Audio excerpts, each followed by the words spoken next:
hacia el miocardio, ¿de acuerdo? Esta cardiopatía isquémica se va a dividir en el paciente que tiene enfermedad cardiovascular asintomática, es decir, tiene aterosclerosis en alguna parte del sistema cardiovascular, pero no tiene ningún síntoma.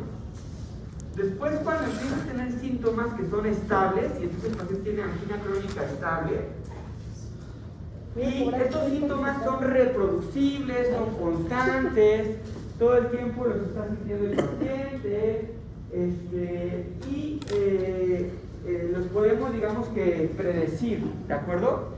Después tenemos al paciente con angina inestable, que veremos un poco más adelante, que presenta los mismos síntomas que el de la estable, pero se convirtió en inestable, lo veremos más adelante.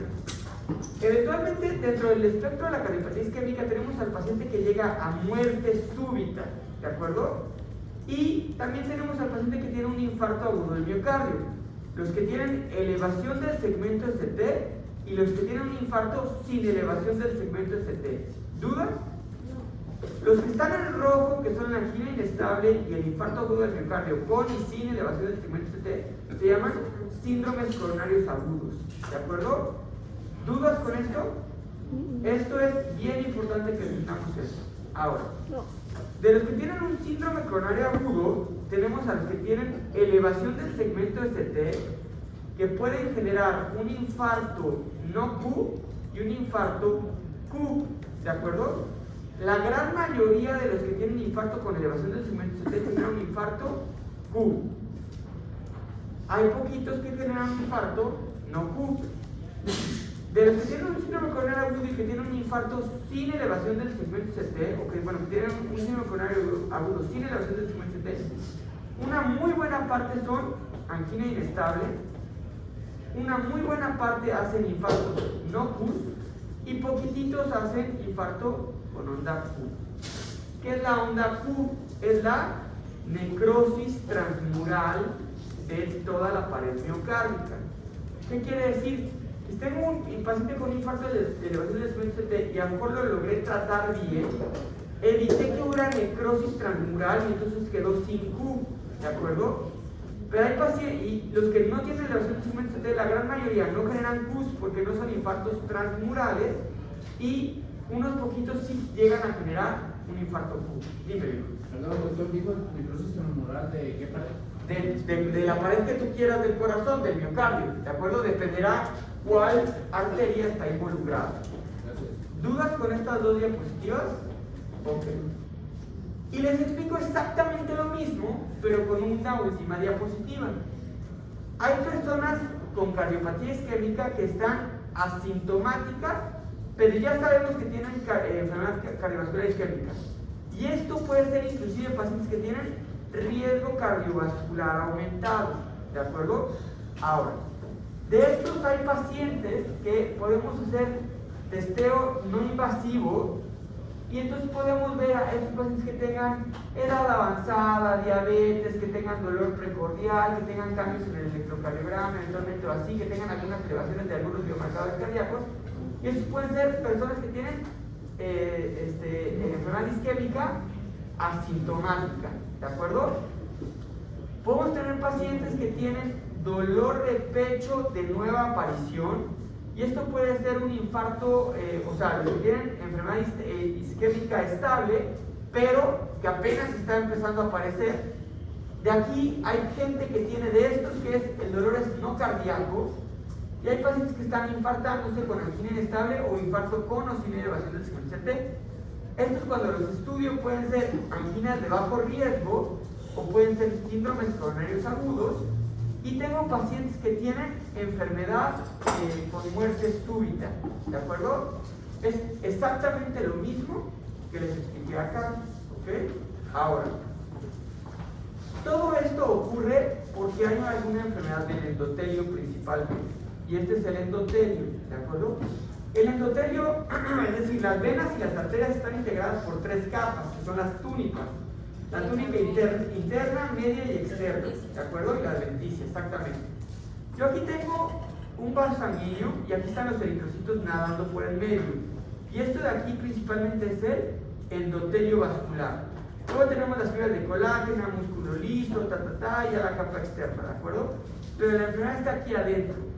Y aquí adentro donde van estos eritrocitos también están navegando por ahí interleucinas, leucocitos, lipoproteínas, los medicamentos, todo lo que ustedes quieran está volando por ahí. Cuando el endotelio se comienza a enfermar, empieza a haber un proceso que se llama aterosclerosis.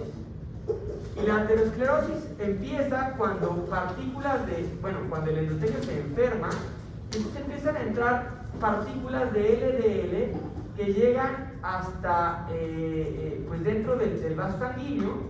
Estas empiezan a generar que se produzcan algunos mediadores de inflamación como la interleucina 1.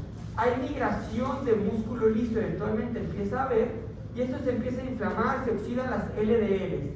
Al empezarse a oxidar y así, empieza a haber traspaso de los monocitos hacia adentro del vaso sanguíneo, y estos empiezan, los monocitos y macrófagos se empiezan a meter y se empiezan a comer un poco toda esa LDLs oxidadas que hay, y empieza o continúa la migración del músculo liso, ¿de acuerdo? Eventualmente con todo esto se generan unas que se llaman células espumosas, que son todos estos macrófagos llenos de lípidos, con proliferación de músculo liso y así. Y si se fijan, la luz del vaso empieza a disminuir, porque se empieza a llenar todo esto aquí de una capa de lípidos que empieza a ocurrir el vaso, ¿de acuerdo? Si esto lo vemos a lo largo del tiempo, empieza a crecer de poco en poco esta placa, ¿de acuerdo? Y va a depender mucho de qué tanto se acumulen los lípidos, de qué tan inflamado se encuentra aquí y de qué tan rígida llegue a ser esta placa de ateroma, ¿de acuerdo? Hay gente que está acá con esta placa fibrosa de ateroma en el que la luz del vaso es muy pequeñita y ya la cantidad de sangre que llega a pasar por ahí disminuye, y si esto es muy rígido es difícil que se rompa y esto me genera la angina estable. Pero hay pacientes en los que la capa fibrosa que tenemos ahí no es tan fibrosa, se puede lesionar y se puede romper. Y en el momento en el que se rompe aquí esta capa fibrosa, ¿qué es lo que ocurre? Pues todo lo de aquí se presenta hacia el torrente sanguíneo y esto genera una reacción de inflamación y de trombosis y de coagulación. Y al generarse aquí una trombosis o coagulación, si es total del vaso sanguíneo, se genera un infarto con elevación del segmento ST. Y si es parcial, se genera un infarto sin elevación del segmento ST. Parciales aquí son una parte. Parcial es que no se ocluyó por completo la luz. En lugar de ocluirse el 100%, se ocluyó el 85%. ¿De acuerdo?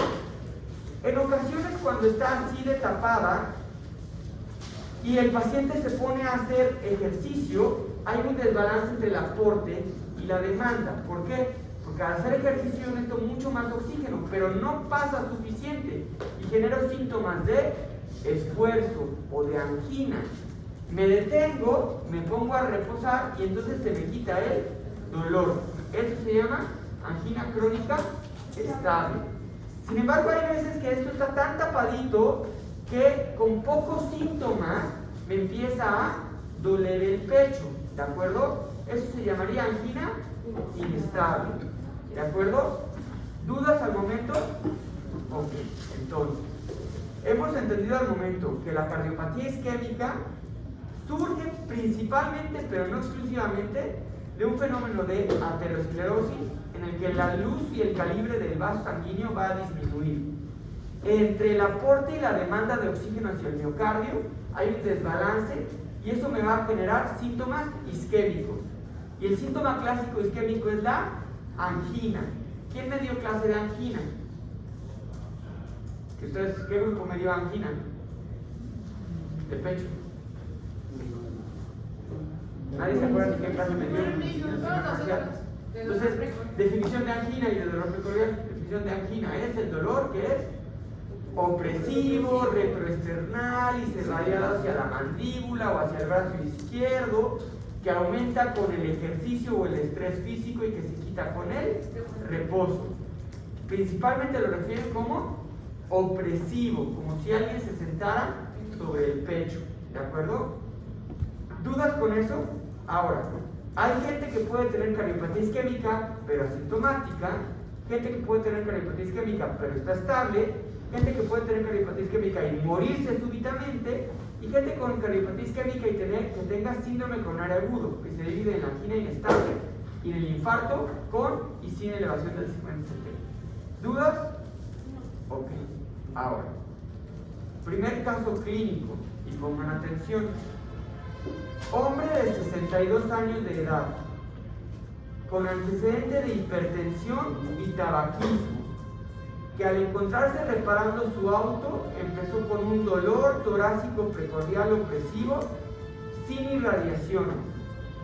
8 de 10 en intensidad, le duró 10 minutos. Se sube al coche y va hacia el hospital y el dolor se le quitó en el camino.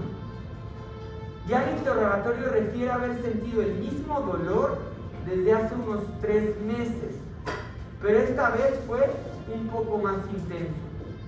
Acude al hospital y usted está de residente en urgencias o de interno en urgencias. ¿Cuál es su primera acción? ¿Qué vamos a hacer? Perfecto.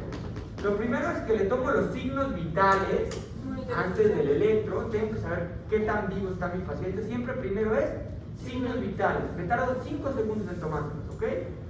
Tiene 142.93, frecuencia cardíaca de 85 y respiratoria de 12.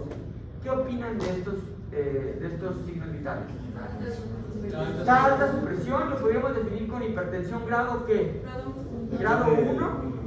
Grado 1 por la europea, grado 2 por la americana probablemente. Me parece perfecta esa respuesta. La frecuencia cardíaca está bien y la respiratoria está bien. Esta presión ya lo voy a decir, ¿es usted hipertenso? Pues sí, porque él ya es antecedente de hipertenso. Pero si fuera un paciente que no tiene antecedente, ¿le podría decir que sí está hipertenso o no? Probablemente no, ¿por qué? Porque está corriendo a urgencias con me sentí mal, ¿me doy a entender? Y tiene algo de dolor, entonces puede ser algo reactivo, ¿ok? Entonces, ¿qué vamos a hacer? Pues lo primero es que me tengo que sentar con él y revisar muy bien cómo está, revisar muy bien cómo están los signos vitales y que tiene el paciente. Lo que me dijeron de tomarle un electrocardiograma, me parece que esta persona me dijeron 5 minutitos. Lo que me dijeron de tomarle el electro me parece fantástico. Pero, ¿qué más tenemos que hacer antes de tomarle un electro? Vamos a hacer una historia clínica al principio, ¿de acuerdo? Entonces vamos por orden como si fuera la vida real, ¿ok? Entonces llega un paciente con esto, sí hay que tomarle el electro y todo, pero tenemos que pensar en ese dolor que tiene. ¿Cómo está el dolor? Opresivo, precordial, 8 de 10, que duró en 10 minutos y se quitó cuando estaba en el reposo de camino al hospital. ¿Cuándo le ocurrió? Cuando estaba arreglando su coche, cuando estaba haciendo esfuerzo. ¿Esto es angina, sí o no? Sí es angina, ¿de acuerdo? Ahora, hay veces que cuando tenemos a un paciente que tiene angina, resulta que no era angina, era espasmo esofágico, o era gastritis, o era una costrocondritis, pero hay que estudiarlo. ¿Por qué? Porque tiene factores de riesgo cardiovascular. ¿Cuáles son sus factores de riesgo cardiovascular? Hipertenso, tabaquismo, la edad, el género también, ¿de acuerdo? Muy bien. Ahora, diagnóstico diferencial del dolor de pecho. Entonces, quedamos que la definición de angina, ¿qué es?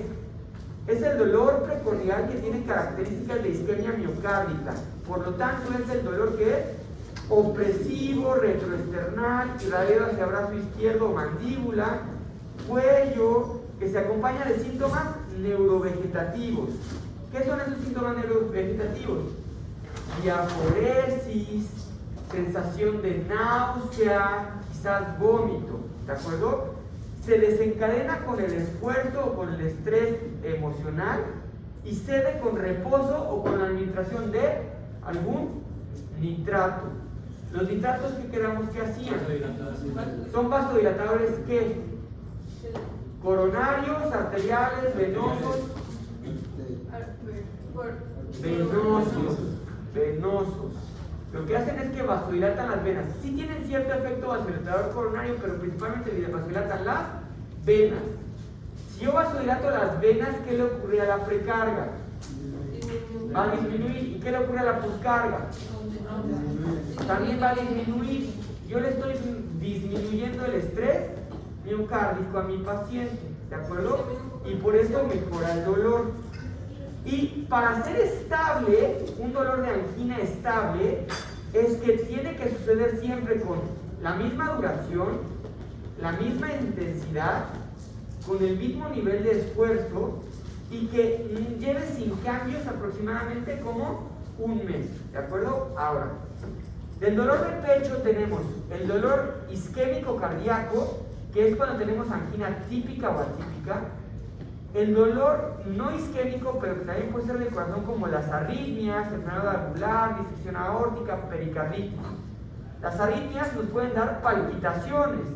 La enfermedad valvular puede tener angina típica, pero habitualmente es como con el esfuerzo. La disección es un dolor que parece que me está desgarrando, súbito. La pericarditis es un dolor tipo pleurítico que mejora cuando nos levantamos o cuando nos hacemos hacia enfrente, en posición de Harvey.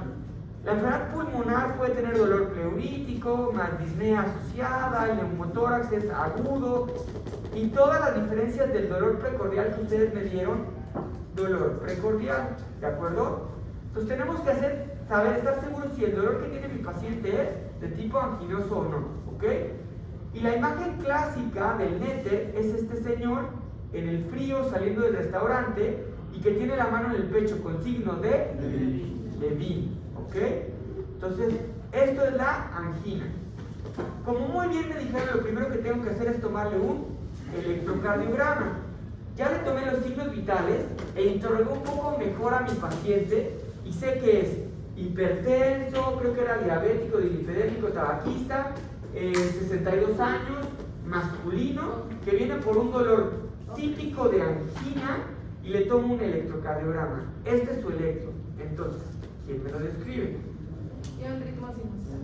Fantástico, ritmo sinusal. Una frecuencia cardíaca de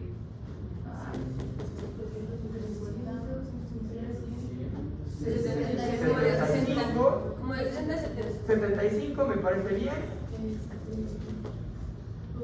tu eje, está bien el eje también. Está el eje, está correcto. D1 positivo, AB eje positivo. Y está entre D2, diría yo, a más Tiene una 60. elevación. Ah, no. La onda P es normal, el PR es normal, el QR sí está chiquito. El ST, ¿cómo está? En B2 está raro, ¿no? En B1 está rectito y en ABL está rectito. Esta pared se llama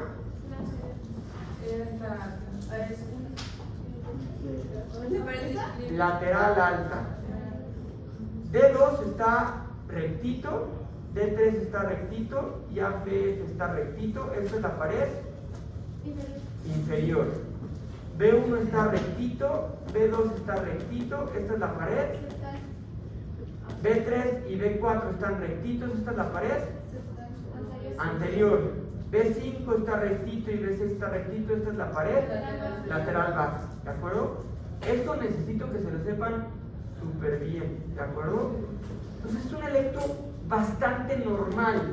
¿Cuál es el detalle con este paciente ahorita? ¿Tiene o no tiene dolor ahorita? Sí. No. Ahorita ya no tiene dolor.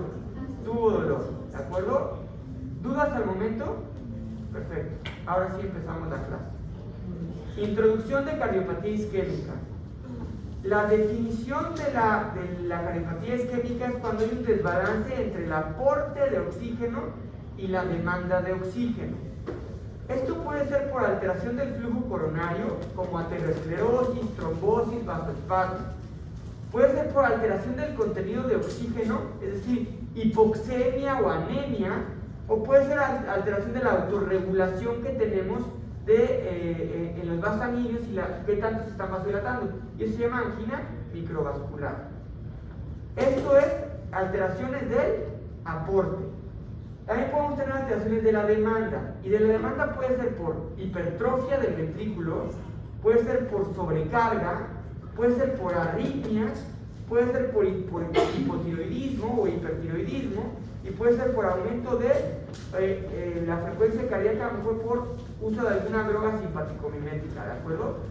Si yo tengo un desbalance entre el aporte y la demanda, puedo llegar a tener isquemia. La epidemiología es una enfermedad muy frecuente y es la causa número 1 de mortalidad en el mundo, en la cardiopatía isquémica, ¿de acuerdo? Y las causas, hay múltiples causas. Y estas causas dependerán mucho de los factores de riesgo cardiovascular. Y los factores de riesgo cardiovascular tenemos modificables y no modificables.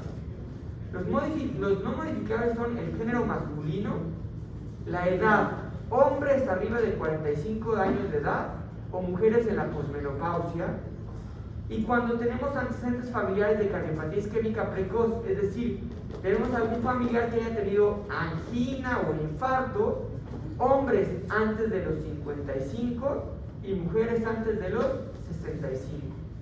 Si tenemos cualquiera de estos, tenemos un factor de riesgo cardiovascular importante. ¿Dudas? Si el paciente me dice es que mi abuelo o mi papá se murió a los 52 años de edad por un infarto, ¿es un factor de riesgo cardiovascular? ¿Sí o no? Sí, sí lo es. Es que mi papá, mi abuelo se murió de un infarto a los 80, ¿es un factor de riesgo cardiovascular o no? No lo es, ¿de acuerdo?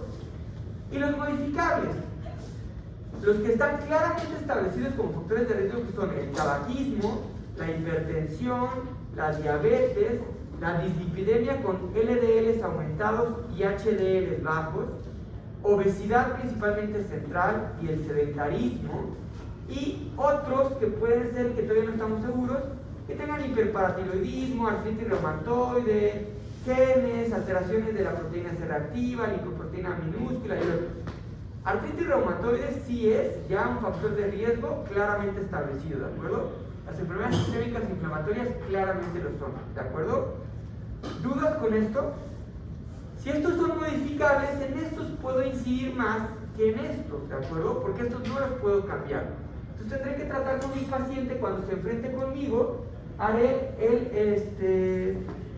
un segundito, Las clases son normales el día de hoy, hasta el momento me han dado otra indicación, dice la teniente orden, ¿ok? Listo, entonces, yo cuando veo a mis pacientes, ¿qué tengo que hacer? Identificar muy bien los factores de riesgo cardiovascular. ¿Y qué hacer? Modificar los modificables. Y los no modificables, pues ni modo, identificarlos muy bien. ¿Dudas? Ok. Y recordar que la isquemia miocárdica depende del aporte y la demanda de oxígeno, y que puede estar mal o una u otra, ¿de acuerdo? Ahora, hay una cosa que se llama prevención primaria y una que se llama prevención secundaria. La prevención primaria me habla de cuándo puedo prevenir antes de que suceda un primer evento, y la prevención secundaria me dice qué puedo hacer para prevenir que suceda un segundo evento. En un paciente que nunca se ha infartado, que nunca ha tenido ningún problema ni nada, haré prevención primaria. Y se basa en esto: mantener una presión adecuada, menos de 130/80, mantener una actividad física adecuada, que son 150 minutos a la semana de ejercicio moderado o más de 75 en una actividad vigorosa. Aspirina, darle aspirina a dosis baja como prevención primaria para pacientes de alto riesgo. No es aspirina para todos, ¿de acuerdo? Es solamente para los pacientes de alto riesgo. Antes se las dábamos a todos. Ahora hemos visto que es mejor solamente a los de alto riesgo. Tener buen control de mi azúcar, tanto de la diabetes como de la prediabetes. Una buena dieta, el tener buen consumo de vegetales, frutas, granos enteros. Evitar el tabaquismo y mantener niveles de colesterol adecuados. Si nosotros tenemos esto, estamos haciendo una buena prevención primaria. Entonces, a todo paciente que le llegue al consultorio, aunque no tenga un infarto o hipertensión o cosas del corazón y vaya porque le duele el ojo y porque se le metió una basura en el ojo, ¿qué tenemos que hacer? Identificar factores de riesgo y tratar de que no se enferme a la larga. ¿Me doy a entender? Mantenerlo sano, porque es la única manera que podemos incidir en la primer causa de mortalidad en el mundo, ¿de acuerdo? Ahora, cuando yo me asomo a ver las arterias coronarias, puedo tener lo que llamamos una placa estable y una placa inestable. Y es lo que les explicaba. Si yo tengo una placa estable, yo tengo aquí el núcleo lipídico de todas esas células espumosas que vimos y así, células inflamatorias, ¿sí? Pero tengo una capa fibrosa muy grandota que evita que se rompa con facilidad esta placa. Esto de aquí es el lumen, o donde van a estar pasando los eritrocitos. Pues si yo tengo una capa fibrosa muy delgadita, con mucha inflamación, esto se puede romper y esto se llama placa inestable. ¿Dudas? ¿Es mejor tener una placa estable que una inestable? La respuesta es, yo pienso que sí. ¿Por qué? Porque la estable me va a dar principalmente angina crónica estable. Y la inestable se puede romper en cualquier momento y generarme un infarto agudo del miocardio y un trombo ahí. ¿De acuerdo? Ahora, esto en el dibujito se ve muy bonito, pero esto es en la vida real. Salud. Esta es una arteria coronaria con el lumen y todo esto está lleno de colesterol. ¿De acuerdo? De ser un vaso sanguíneo que estaba así de grandote, ahora está así de chiquito. ¿De acuerdo? Entonces, esta es una placa en un paciente real. Así es como se ve el colesterol adentro de las arterias. ¿Dudas al momento? Ok. Ahora, quedamos que la cardiopatía isquémica se divide en estable, en inestable, o síndromes coronarios y muerte súbita. Y en los que no sabemos que tienen ninguna cosa porque no tienen síntomas. Y esto se explica con una cosa que se llama la angina de esfuerzo, los pacientes que tienen angina estable. ¿Qué es lo que ocurre? Hay una cosa que se llama la cascada isquémica. Esto es el tiempo y estos son los síntomas. El paciente empieza a hacer algún tipo de esfuerzo. Al hacer esfuerzo, ¿qué pasa? Y yo tengo una placa, hay flujo de sangre a través de esa arteria coronaria hacia el corazón, pero ese corazón está requiriendo más aporte porque estamos haciendo esfuerzo. Sin embargo, como hay una placa de colesterol ahí, hay menos aporte, ¿de acuerdo? Hay mucha demanda con poco aporte. Y entonces empieza la isquemia miocárdica. Esta isquemia, ¿qué genera? Pues poco aporte de oxígeno. Si ya hay poco oxígeno, ¿qué empieza a suceder? No hay ATP. Y si no hay ATP, ¿para qué funcionaba el ATP en mi miofibrilla? Para despegar. Empieza a haber alteración en la relajación o disfunción diastólica. Eventualmente sigue disfuncionando esa miofibrilla o esa célula. Y entonces empieza a haber alteración sistólica, aunque sea poquito. Y hasta después de esto, aquí a lo mejor como hay disfunción diastólica y no me relajo bien, aparece un S3 o un S4. Y el paciente sigue haciendo ejercicio y aún no tenía ningún problema. De repente el electrocardiograma empieza a tener cambios en el electro, porque es celular, y yo veo alteraciones de la mecánica, de cómo están fluyendo los electrolitos en ese potencial de acción, que el electro es la sumatoria de ese potencial de acción, y después el paciente empieza a tener dolor. Para cuando el paciente tiene dolor, ya pasaron un montón de cosas, ¿de acuerdo? Evidentemente esto ocurre en algunos segundos o minutos, ¿de acuerdo? Pero ya para cuando el paciente tiene dolor, muchas cosas antes empezaron a suceder. El paciente empieza a tener dolor, ¿y qué es lo que hace? Se detiene, deja de hacer ejercicio, el electrocardiograma empezó a cambiar y tengo síntomas, y el dolor empieza a mejorar. El electro mejora, empieza a mejorar la función sistólica, hasta que finalmente se recupera por completo. Esto dependerá de qué tan cerrado o qué tan tapada está esa arteria coronaria. Si ya está muy tapada, a lo mejor el dolor le dura más tiempo o menos tiempo, ¿de acuerdo? Lo importante de esto es que sepan que empieza a haber muchos cambios desde antes. Y esta grafiquita también me ayuda a entender por qué a veces al paciente que tiene dolor de pecho estable, yo le pido una prueba de esfuerzo con banda o así. ¿Por qué? Porque yo lo pongo a caminar en la banda y ¿qué estoy haciendo? Aumentar el esfuerzo y aumentar la demanda de oxígeno. Y entonces yo voy a estar fijándome en el electro a ver si empieza a cambiar y si el paciente tiene síntomas. Y a lo mejor yo veo que cuando está haciendo el ejercicio el electro empieza a cambiar antes de que tenga síntomas.